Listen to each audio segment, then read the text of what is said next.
occupied during the Iron Age of ancient Israel, which is about 3,000 years ago, and then again in the Persian period, which was around 25 to 2400 years ago. Yeah. Audio?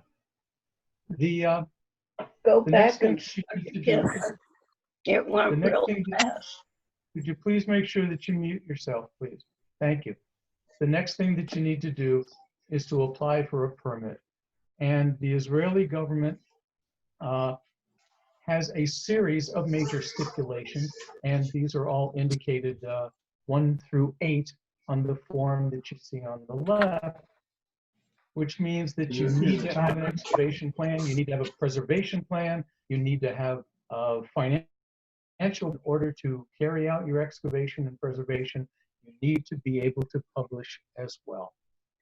You also need to work with a local institution in Israel. And in this instance, it was the Negev Museum of Beersheba and Tel Aviv University.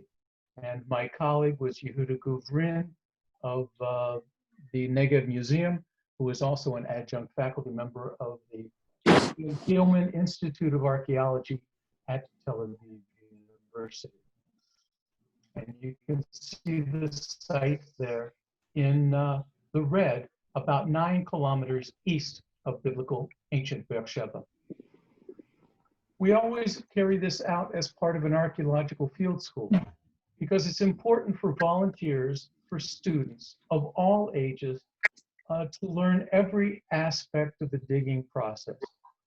This is not the kind of excavation where you have volunteers or paid individuals who are field archaeologists trained in it.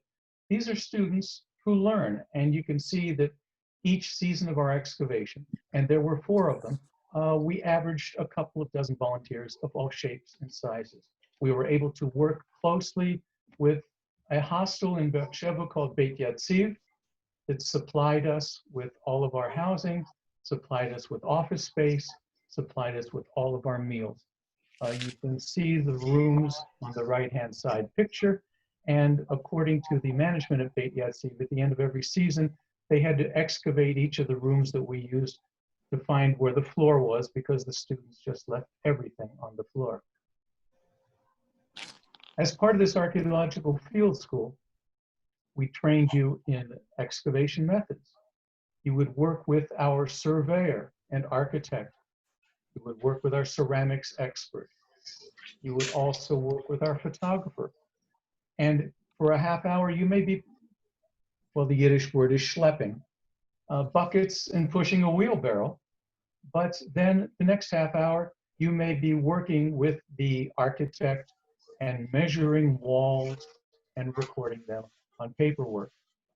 Another part of the field school involved the taking of everyone on field trips to archaeological sites in the region in order to see how the site of Nahal Yattir fit in with regional archaeology of the Negev. Our day would begin at 5 o'clock in the morning. And don't they all look bright-eyed and bushy-tailed? Well, they would thank us by the time 11 or 12 o'clock rolled around during the day, because then it gets simply too hot to work in the Negev during the summer months. What did you use for a password? Or did you? Could you please mute yourself? And if you're going to ask a question, Smitty, put it in chat, please. We got in an 8-hour day because we wanted to get to the site just about at sunrise, as you can see in the right-hand picture. This would allow us to work for about 4 hours before we had our main breakfast, which was actually like lunch. And then around 1 o'clock in the afternoon, we would retire back to the city of Beersheba, where students would have a later lunch and then go swimming or rest and relax. This was one of our 3rd co-directors on the site. All right, never mind. The site of Nahal Yattir, again, was located along the slopes above the Wadi Yatir, which was the dried riverbed that ran adjacent to the site. From an ultralight photograph in the upper left, you can see the Nahal Yattir, the dried riverbed running from right to left. And then you can see the evidence of the remains after the third season of excavation, all located up on the Acropolis, I guess you could call it, of the site, in the middle of a bunch of Bedouin agricultural fields and a couple of Bedouin tracks. The lower picture shows you the floor, the bed of the wadi. We had 4 different areas that we would focus on and excavate. Area A along the lower slope here, Area B along the mid slope, Area C and Area D, both on the summit of the hill. In the middle of the desert, water is of the utmost importance, and we would discover the remains of an ancient dam that dated to the Iron Age, the period of ancient Israel, just about 3,000 years ago, spanning the dried riverbed.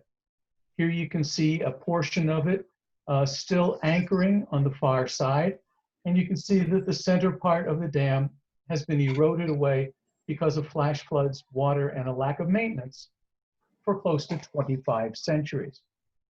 Now you may be asking yourselves, how do you date a dam if it's simply stones? And the stones don't have any date to them. They're geologic formations. Well, the mortar that anchored these stones and held them in place had mixed into the mortar broken bits of pottery. This would serve as a temper to help to bind the stones.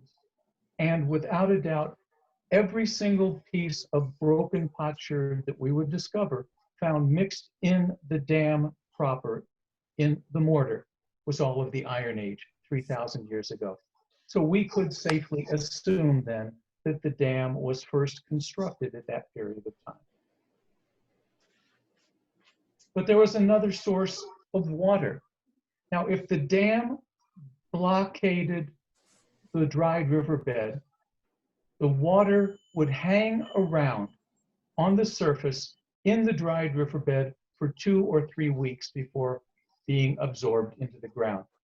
The community of Nahal Yattir then would then hand carry the water from the riverbed and bring it up into a series of rock-cut cisterns that were scattered in and amongst the community itself.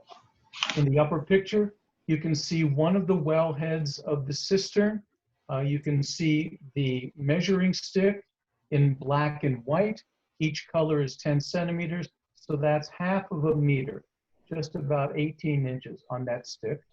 And in addition, you can see adjacent to the wellhead, a stone-cut trough where people would pull the water out of the cistern, which was artificially filled, and then fill up the trough so that their animals could drink the water from it. In the lower left, you can see that this cistern is the one cistern that we would choose to explore fully by going into it.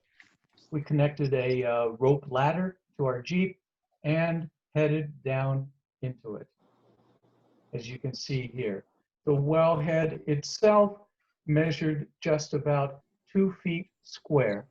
It was a bell-shaped cistern that then blossomed out in the shape of a bell, measuring 5 meters deep and 7 meters to each side.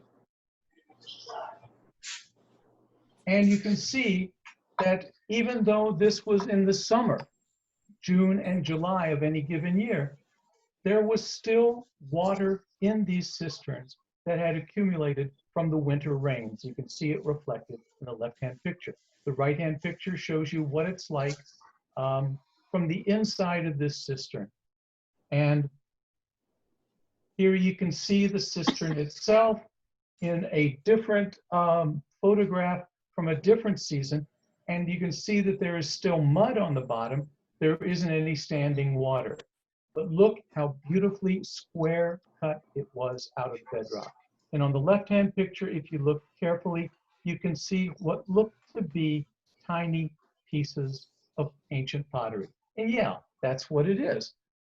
Because this pottery then was also embedded in a thin limestone plaster covering that would help to further waterproof and secure the cistern.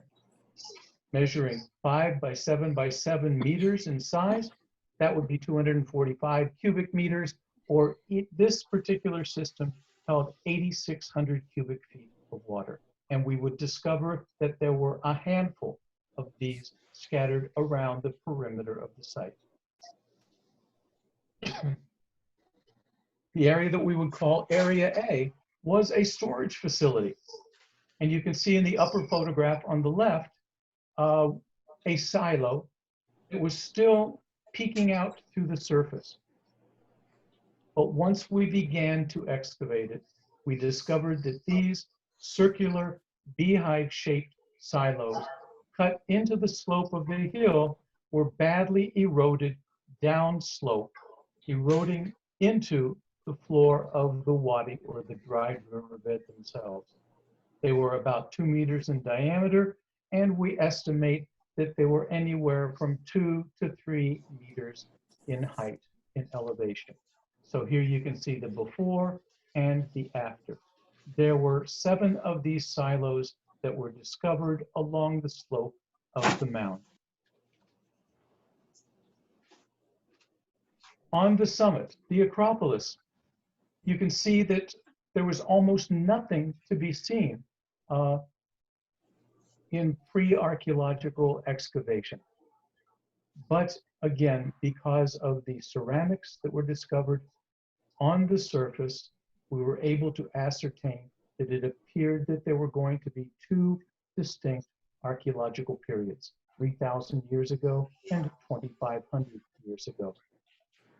Once we cleared away the scrub brush and the loose debris, as you can see in the lower photograph, we began to see the outline of a number of buildings.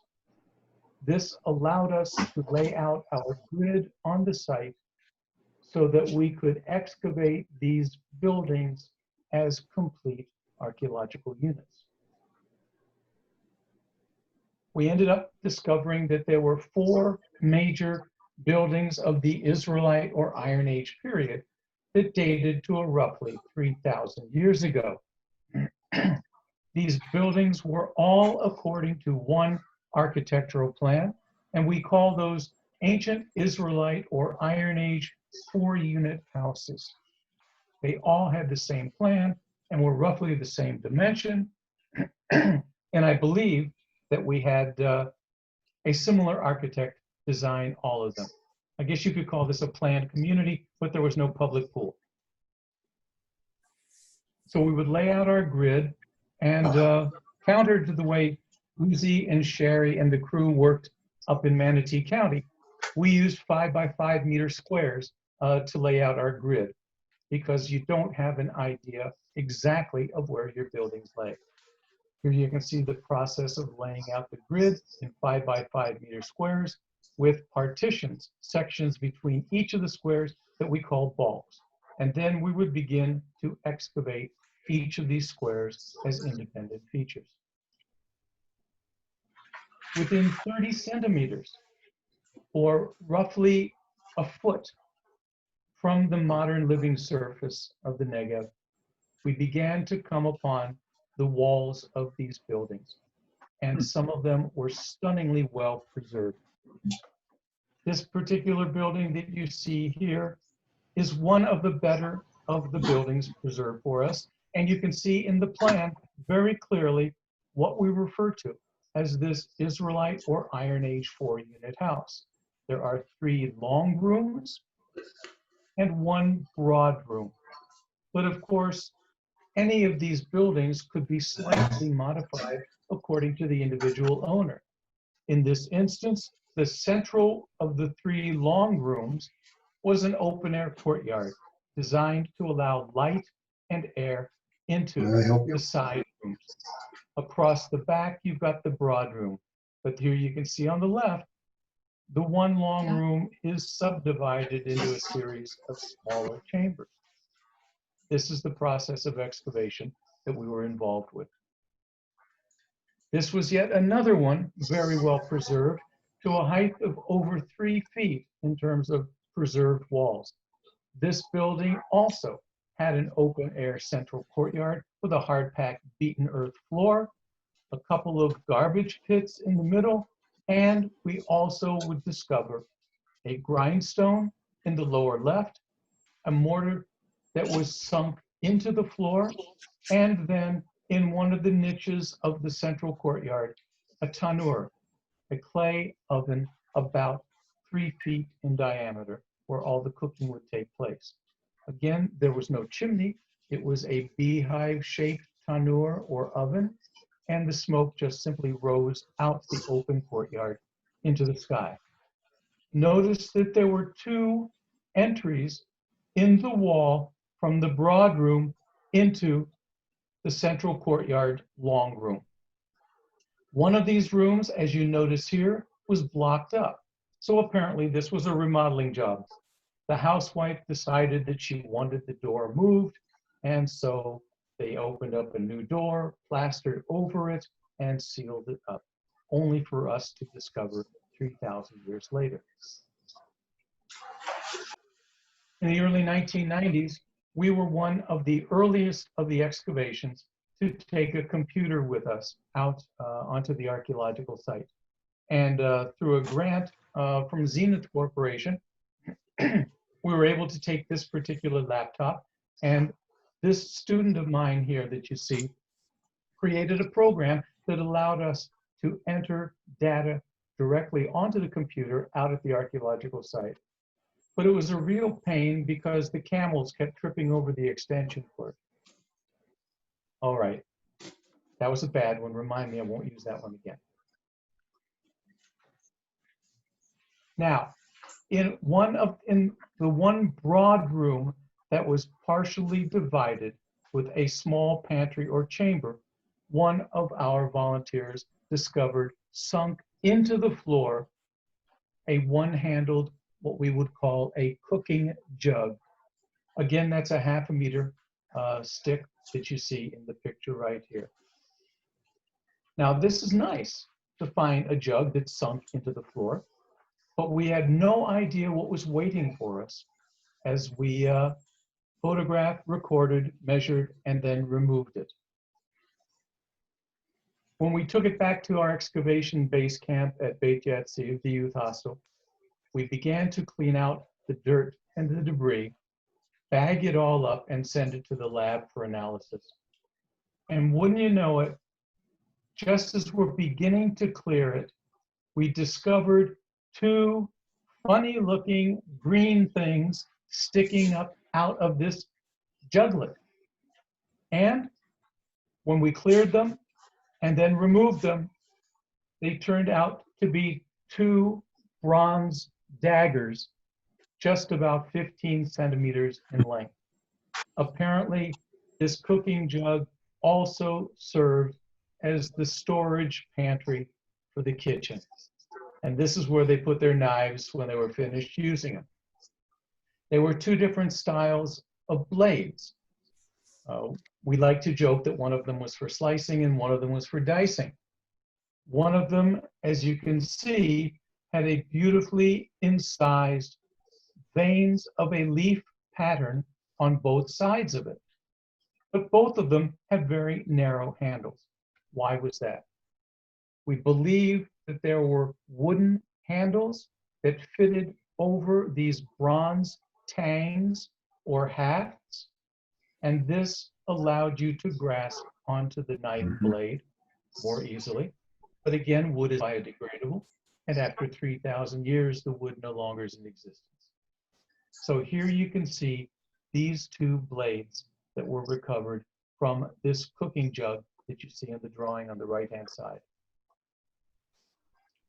One of the buildings that we discovered also linked ancient archaeological research with modernity, because as we began to excavate a row of rooms, we also followed in the dirt and debris and discovered a series of ridges that were cut into the harder clay-like material of the desert floor.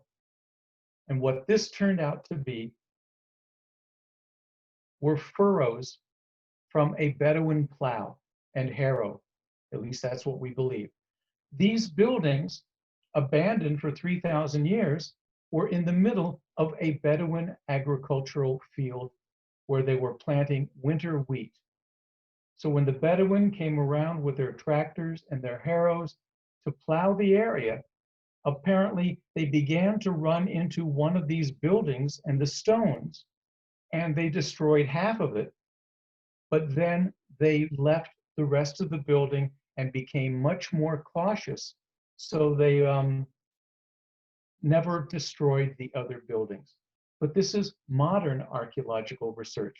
This shows you mid-20th century furrows of Bedouin agriculture that took place in the 20th century.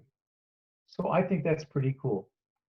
But then when we began to measure the remains of this one building and the dimensions of the rooms, our computer specialists were able to ascertain through computer-assisted design that it was the same style of Israelite 4-unit building as the other ones that were entirely fully excavated with all their foundations.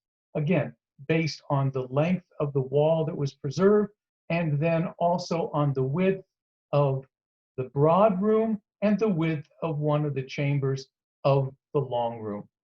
So all 4 of these buildings that we call D1, 2, 3, and 4 were all of roughly the same dimension. And what was that dimension? About 11 by 17 meters in size, which is just about 33 feet by 55 feet, if we want to put it into those terms. Found into the debris of these buildings, we discovered objects that clearly linked it with the Israelite occupation of the biblical Negev of around 1000 or so BCE. In the floor, on the hard-packed beaten earth surface, flipped over in room number 401 on July 30th, facing the direction of north, we found this beautiful pinched oil lamp. You can still see the signs, of charcoal where a cloth wick had been placed and then the basin filled with olive oil to light the room. It was beautifully preserved and intact. Also found in the debris of yet another room, room number 482, was this small base and basin of a limestone incense altar or incense burner. You would pour liquid incense into this, and then you would ignite it with a cloth wick. It stood just about 25 centimeters in height, or about 10 inches or so. The diameter was about 3.5 inches. Also found in the debris were fragments of a ceramic vessel, but we had no idea what it was until it was sent back to the labs at Tel Aviv University, and our ceramics restorationist sent us a magnificent email and photograph just about 2 months later. She was able to reassemble all of these pieces, and it was no pottery vessel, but rather what it was a building model, a small building model, a rectangular building. You can see the 3 side walls, you can see the open front, and you can see 2 protrusions in the front. And when my colleague Yehuda Guvrin and I looked at these photographs, we said, you know, that reminds us of something spiritual. Because if you consider King Solomon's temple in Jerusalem, in front of Solomon's temple, there were 2 pillars called Yakin and Boaz that stood in front of the Solomonic temple in Jerusalem on the Temple Mount. Could it be that this, in fact, was the representation of an ancient Israelite temple with the two columns in the front, fronting the building. Well, when we announced this to archaeological meetings, both in Israel and the United States, nobody threw any rotten tomatoes at us. And we published this in a Israel Exploration Journal and Tel Aviv Institute of Archaeology journal as well. And it seems to hold water. On the lower right, you can see part of a horse head out of ceramics. This was most likely a child's toy. It only measures about 2 inches in length. And you can see, if you look very carefully, the reins and the bit that ran around the muzzle of the horse on the right side, and the upper part of the muzzle and bit as well to the rear by the horse's ears. All of this then would be drawn by one of our artists, who then drew all of our artifacts on every single object that was discovered, as you can see in the upper picture. We also discovered a small limestone amulet that only was about 1 inch high. There was a hole that was bored through this amulet, and that's why we think that it was worn around the neck, perhaps as a pendant. This shows us our connection with our neighbors to the southwest, the Egyptians, because this is a baboon. This is representative of the baboon god Thoth, T-H-O-T-H, the god of science and wisdom in the ancient Egyptian pantheon of gods. The Negev was a melting pot of Mesopotamian and Egyptian interconnections, as well as ancient Israelite, Canaanite, and Philistine connections as well. Other objects of the Israelite period included these cooking pots that were found in the debris and then were reconstructed and put back together in whatever shape they were found. And a small pair of pyxis, or small unguent jars, one of them of a black ceramic that's being held on the right-hand side, and the other one in reddish ceramic on the left, and you can see it broken by the collapse of a wall right here in room number 406. This was an enigmatic object that we discovered. This was our camp foreman, a Bedouin by the name of Mohammed Abu Rakait, who I have worked with for over 25 years at Beersheba, at Mesos, at Tel Arad, at Nahal Yattir, and again at Tel Krayot as well. He was our camp foreman and administrator. We discovered, lying on the floor of this particular room on the left, a circular object with 3 holes that were partially drilled through it. We photographed, measured, recorded, as is always the case before we broke the connection. He picked it up and turned it over, and it shows us a hollowed out basin.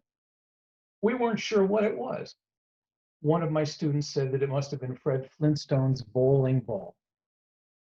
But if you considered that once we examined the 3 holes that you see on the left, and we plotted the depth and the angle of these holes,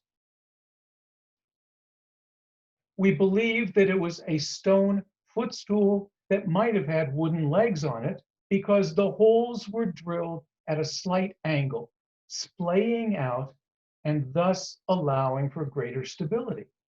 Of course, once again, the wood was biodegradable, so nothing remained. This is all conjecture, but I think that we can be safe in assuming that this was some sort of piece of furniture of mixed media, as we say at Ringling College of Art and Design. All right, we're in the middle of the desert, and that isn't a cheerful sign. From the Israelite period, we began to excavate a building adjacent to and across the path, the Bedouin track through the desert from the Israelite community that you see in the background. This was a very large rectangular structure, again, that was in part lying on the surface. But we had no idea what the date was as of yet. Here you can see it again from a couple of ultralight photographs following the excavation. You can see this rectangular building in these two pictures here, and then adjacent to it, you can see Area D, which are the Israelite dwellings. This building itself was very close to the surface, and once we cleared away, again, the scrub brush, which is called rotem in southern Israel, broom bush, and the loose rocks, we began to see peeking up out of the ground a series of well-cut blocks, and they were rather evenly spaced. They appeared to be columns, and so it would be incumbent upon us to dig down, find the base of the walls and the floor level associated with them. Here you can see the grid that we laid out, and you can see then the lighter aqua color are the squares that we ended up excavating. We began to uncover and reveal a series of rooms that ran around the perimeter of this square. We began to excavate in the middle as well to ascertain if there were any chambers. And we came up dry, nothing. So we believed that this was an open air courtyard in the midst of this squarish rectangular structure, which was almost exactly 50 meters to a side. It was only 2.5 inches off in terms of the length of each of the runs of the outside walls. Can you imagine taking unhewn, rough-cut field stones, such as you see here, and being able to measure and lay them out so that you had a perfect square within 2 inches? That it's easy to do if you got concrete block, which are all the same size. But here you're talking about unhewn field stones. Here you can see the cornerstone here on the plan, and then the row of rooms and the pillars that supported the roof and opened it to the courtyard. Found in the debris of the chambers were ceramics that were entirely different from what we just saw. These are, in fact, Persian style pottery that dates to the 5th and the beginning of the 4th centuries BC. Now, a ceramics lesson for you. How do you know the difference in pottery? Well, it's because there have been thousands of ceramic vessels found through hundreds of archaeological sites. And if they are in stratified remains that allow you to date the levels that they're found on, you can begin to match a typology with an age. And one of the features of Persian period ceramics of 25 centuries ago is what we call this collared rim. It's like a rolled over rim, entirely different from that you find of the Israelite or the Iron Age period. So this large storage jar, which stood just about 2 feet and 6 inches in height, beautifully preserved, is of the Persian era. Other cooking pots, also same similar kind of rolled rim, which puts it 2,500 years ago. Now, in some instances, we decided that we should preserve and then reconstruct the pottery to give you an idea of what the vessels looked like when they were original. So what we would do then is blow up a balloon on the inside and then apply colored plaster to the exterior. We didn't make it the exact same color because we're not trying to fool you. So you can see the different tint shows you the restoration and the original here. And here you can see the two different vessels lying on the floor of two different rooms of this Persian period building that we called a fortress. Here you can see the beautiful flagstone floors and the stone columns that supported the roof.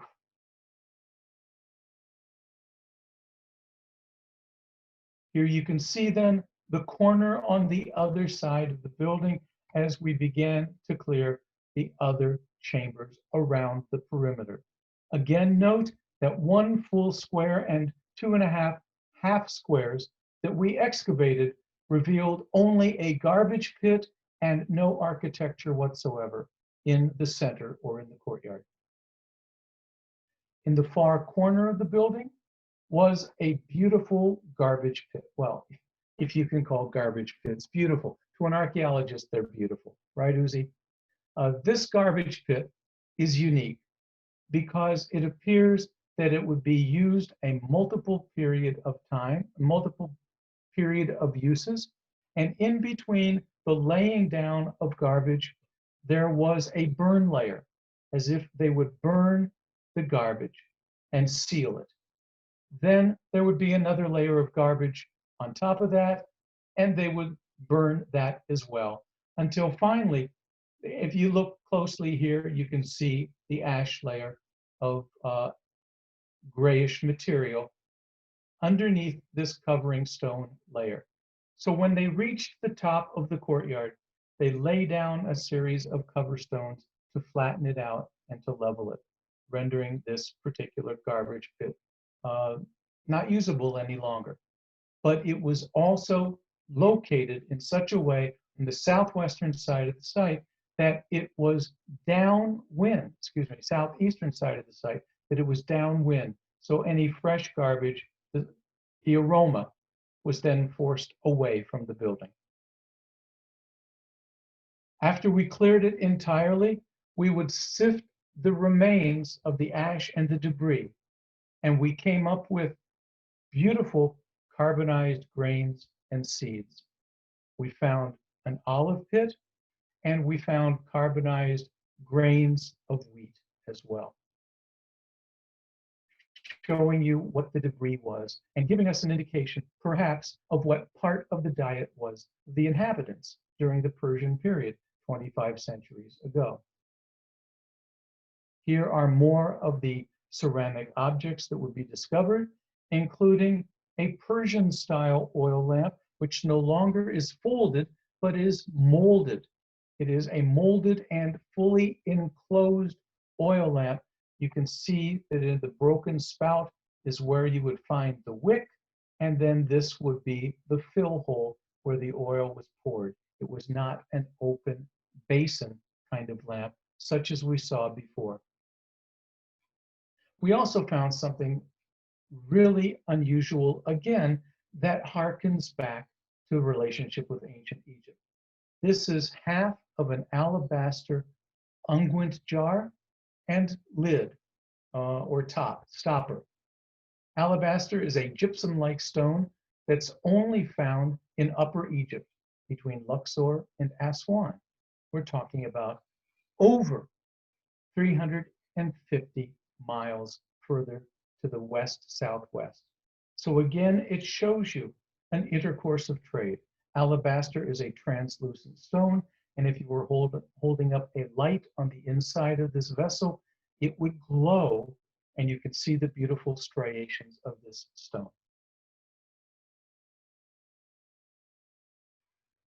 And then finally, found in the debris, we have a bit of a clue as to the nature of this Persian occupation. Found in the debris was a storage jar that had incised in it Hebrew letters. And it says Yakino, which is a name that we find in the biblical narrative. We know for a fact that there were Judean mercenaries who were employed by the Persians in the satrapy of Judea, mercenary soldiers, if you will, who were under the authority and the control of the Persian Persian Empire. This could have been a storage jar of one of those Israelite, ancient Judean soldiers. We don't know, perhaps. Other objects include bronze hooks and a stone stamp.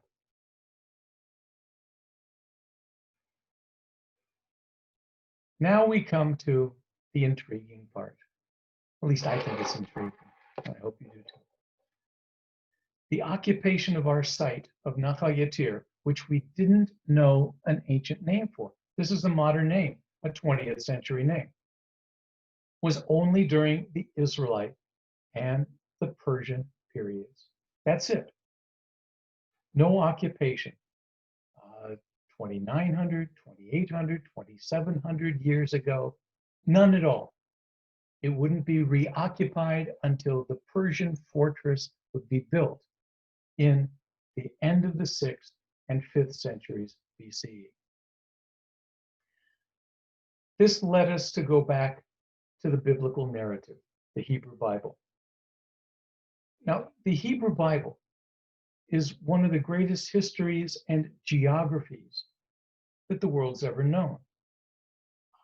And everything that is written in it, outside of the spiritual stuff, everything that's written in it, gives us a glimpse into the biblical world, its geography, the landscape, the occupation, the communities, the roads and highways. There's a passage in the book of Joshua, chapter 19, verse 2. And it says, the second lot came out for the tribe of Simeon according to its clans. Their inheritance lay within the territory of Judah. It included Beersheba, Sheva, and Moladah. Now, everywhere that you go in the Hebrew Bible, everywhere, you have lists of places. Now, are these random lists? Are they just names that are thrown out there by the author or authors of the biblical narrative? No. There is a rhyme and a reason to their listing. They're either west to east, north to south, south to north, or east to west. They are the names of ancient cities that are along tracks, along highways, along paths. The ancient site of Beersheba during the period of Joshua, which is at the very beginning of the Iron Age, the very beginnings of Israelite occupation. The ancient site of Beersheba today is located under platform 11 of the Beersheba bus station in the modern city.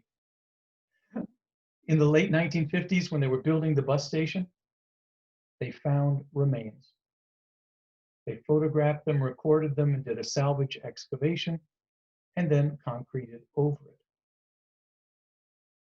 Then, in 1969, Yochanan Aharoni from Tel Aviv University began to excavate the ancient mound of Tel Sheva, 9 kilometers to the east of the modern city of Beersheba.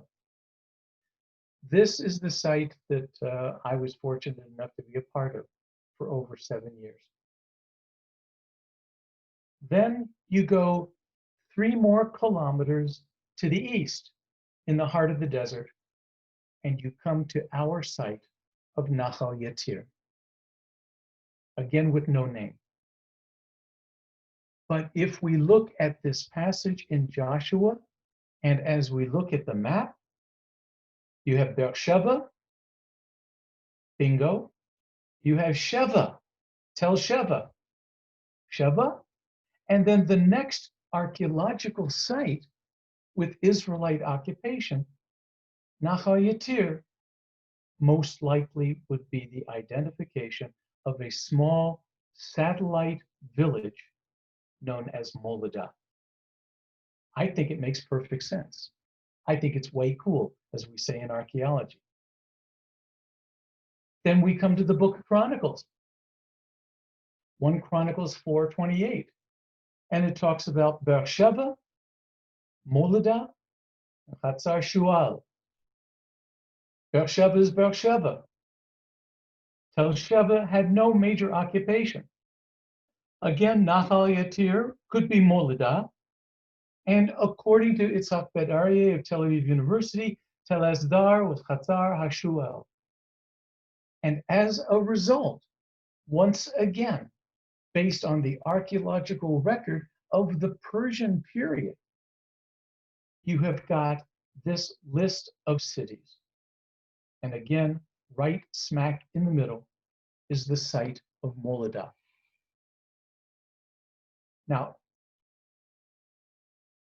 we also find in the book of Nehemiah, chapter 11, talking about Moladah, Chatzar Shual, in the area of Beersheba. These two sources describe communities of the Israelite, the Iron Age, and the Persian period only. And it doesn't make sense to find the name of Moladah in any other biblical passage if at a different time period, if there was no occupation, if the community was not lived in. So we believe that the archaeological evidence helps to correlate this series of biblical references to give us the excavation and collaboration with the written text of the Hebrew Bible. Now, at the end of every season that we did for 40 years, the last day of the season, we would take a photograph, a group photograph of the members of the excavation team. Little do they know what's waiting for them. And you got to promise, if any of you go on an excavation with me again, which probably won't happen, I'm getting too old for that stuff. Don't spill the beans.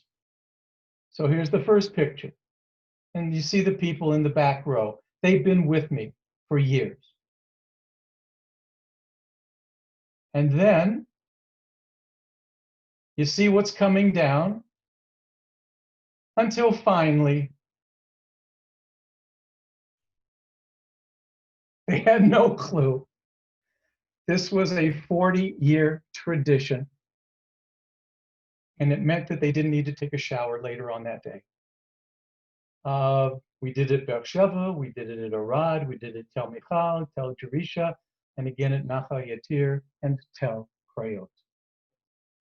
So here we can see the proper way of carrying out excavations in the biblical world. Not going into the field with a Bible in one hand and a turia, a shovel, in the other hand, but rather trying to go in with an open mind and then, based on the archaeological record, try to put some flesh onto the bones of the biblical narrative, as Smitty put it at the very beginning. This is the excavation at Nahal Yattir. This is how we can begin to rediscover our biblical past and link literature, spirituality, and archaeology together. So at this point, let's take questions. Take questions. Aha, that's what we're saying. Yeah. Okay. 11's look, here's your name. Mm-hmm. Is your picture somewhere? I didn't. If you want to, Sleep screen. if you want to ask some questions, we're more than happy to answer. Are you still seeing my screen? No? Yes, Okay. No. we are. Okay. Yeah? I am like a baby in a walker. That's my granddaughter. Yeah, she's a cutie. Oh, well, she's 5.5 now, She's going much better looking. on 13. Okay, let's take that away then. There we You go. can see other people. All right. So if you have a question, I'm happy to answer it. If you have an answer, I'll question it. Okay, can I ask a question? Sure.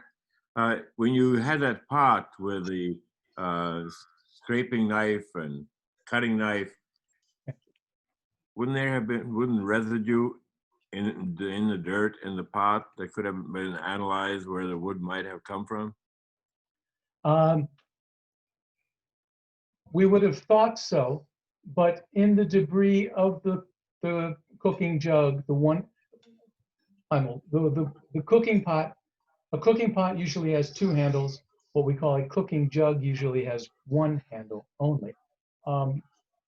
There was absolutely no residue other than dirt in that particular jug. So we have no idea, but we're assuming that it was a wooden handle. Thank you. That was a good question, though. Hopefully you find stuff in debris when you analyze it, but they found absolutely nothing. This is Stan Spector. Have you done any ground penetrating radar in other areas around there to see if there's more to the settlements? The answer to that is no, and we wish that we could. But that particular area of the Negev today is cordoned off by the Israeli military. The technical term is a free fire zone. It's where they carry out training. And I know that I tell my students, the faster you dig, the deeper we get, the safer you be. No, we have used a ground penetrating radar on other sites, such as a seaport, sea coastal town called Tel Michal, located up near Herzliya in Israel. And we discovered a cemetery by using ground penetrating radar and finding stone anomalies in a portion of the area. But we didn't do it in this particular area at that time because the government took it over after our excavations. Do we know the approximate time frame of continuous occupation of that site? The site, the ceramics of the early Iron Age, the Israelite period, all date to the late 11th and 10th centuries BCE, and then there's nothing. And in the Persian fortress, it all dates to the end of the 5th and early 4th centuries BCE. Now, why? And there is no sign of destruction, simply abandonment. And we believe that the reason for abandonment came about during the period following King Solomon and the end of the united monarchy of Israel. When Israel in the north and Judah in the south split after King Solomon's death, we think that major urban centers were weakened and that satellite villages surrounding them were abandoned and consolidated in the same way that we see 2 or 3 churches today merging and selling off one building because they lose constituents. Do you follow what I mean? So you become one stronger entity. We believe that a number of satellite communities surrounding Beersheba, a couple of others which have been surveyed and they found the same kind of chronological sequence, were abandoned, and just 2 or 3 larger satellite villages around the urban center of Beersheba remain. So that's what we think happened. The Persian period came to an end with the conquest of Alexander the Great, and therefore this Persian fortress appears to have been abandoned as well. Any second question? Any signs of burials? There were no signs of burials on the site. We didn't work far afield of those areas of structures in the community, but no doubt there was a cemetery somewhere in the periphery.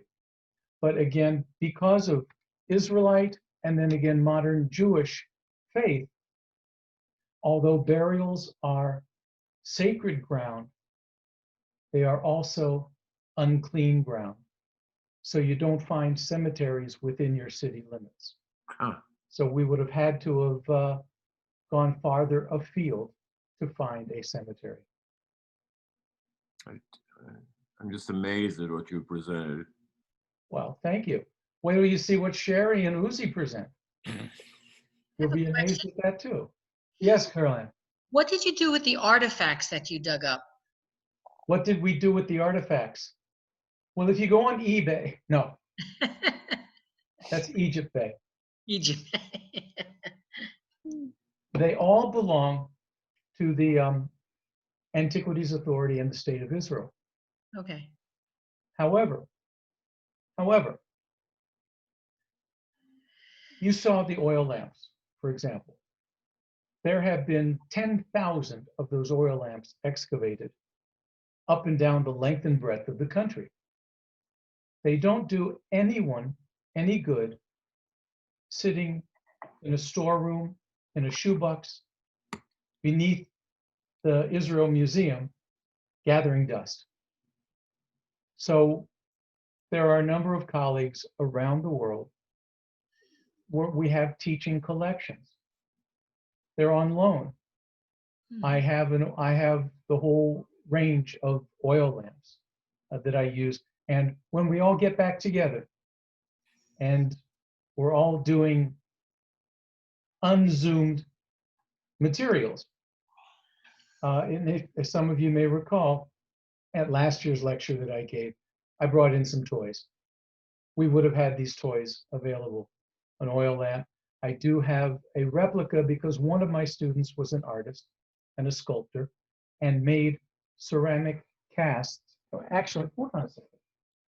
Hang on, don't go away. Aha, he said. This, and I know it's not real clear, is a replica, an exact replica of that small baboon god amulet, the god Thoth of Egypt. And if you look carefully, can you see the hole at the bottom? And this, I mean, this person, he made a casting and created out of plaster one for everybody on the excavations for that season. And you can see that this could have been worn around the neck with a string run through it as an amulet. So I do have things like that. Thank you. Sure. One more question. Baboons, Yes. were they native to Egypt? Baboons were native in a bit further south in Africa. Yes.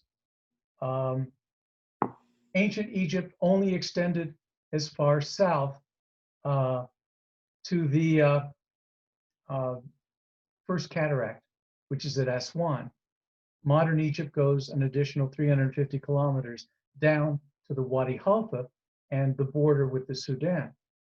But ancient Egypt clearly was familiar with all sorts of flora and fauna of Eastern Africa, because if you all want to go with me, we're hoping for maybe next winter, Egypt, and then next spring, Greece, with John Travolta and Olivia Newton-John, right? They'll be our co-host. We're hoping, we know that at a place called Medinat Habu, and near that is Dir al-Bahri of Queen Hatshepsut. Queen Hatshepsut, around 1500 BC, sent an expedition to the land of Punt, which is Somalia. And seen on the walls of her temple are baboons, are giraffes, are pygmies, are plants that are indigenous to the Horn of East Africa as well. So yes, the Egyptians were familiar with the baboon. And because they saw that the baboons were very smart, that was considered to be the imagery for the God of science and wisdom. Very good. Any others? A question about the people who were on the, and if I'm keeping you too long, just let me know because I can go No. on. I'm okay. The people who were on the excavation expeditions, were these, did they pay their own way? Were they on scholarship? How was this funded? The individuals were all either my students or volunteers of all shapes and sizes, ranging in age from my daughter at the time, who was 9, up to somebody who was in their late 70s, for example. The students would receive scholarships from the university. The other people would pay their own way because, tragically, excavations, travel on their stomachs. And how do you travel on your stomach? By buying food and by buying tools and by having a place to stay and by having transportation, all of this stuff. So the excavation pretty much supported itself. We received grant money from private foundations, but it wasn't enough to carry out the excavations. So that's what volunteer excavations and field schools are all about. And that's the only way that you can survive today. Mhm. Thank you. And all of you are perfectly capable of digging holes in the ground. One about 6 feet long. No, like I said, we didn't find any cemeteries. Others. I was gonna forget it. Well, Steve, I want to thank you very much for this. I think we all really enjoyed it. I know I did. And we look forward to your next presentation, which I believe is going to be on the World Heritage Sites of Greece, or Athens. That's going to be really good.